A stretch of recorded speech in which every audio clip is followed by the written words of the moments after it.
Hello, my name is David, and we are going to make the octoball from Splatoon.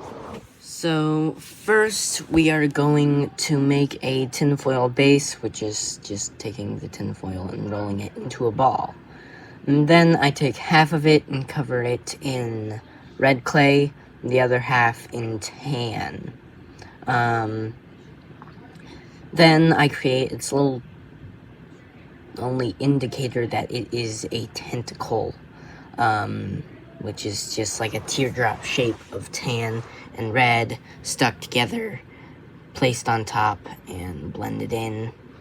Then I make the legs, which is just a toothpick, wrap it in tan clay, make boots by just making like a cylinder and stretching out the end, and just placing them here and here.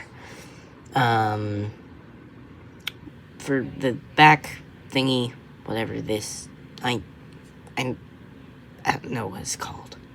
It's just one of those things that stamps clay and he rolls around with it. Anyway, I take some gray clay or silver clay. I was just lazy and did gray clay. I made a cylinder. I made a bunch of ovals and placed them along the sides, and then I took some pink clay and put it here.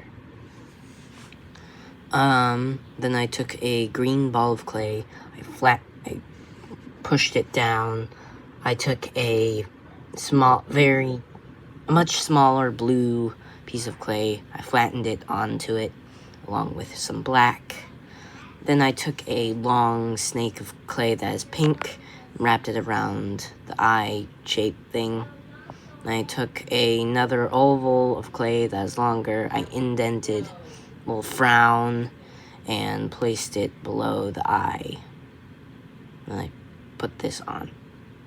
So, yeah, that is how you make the octoball from Splatoon.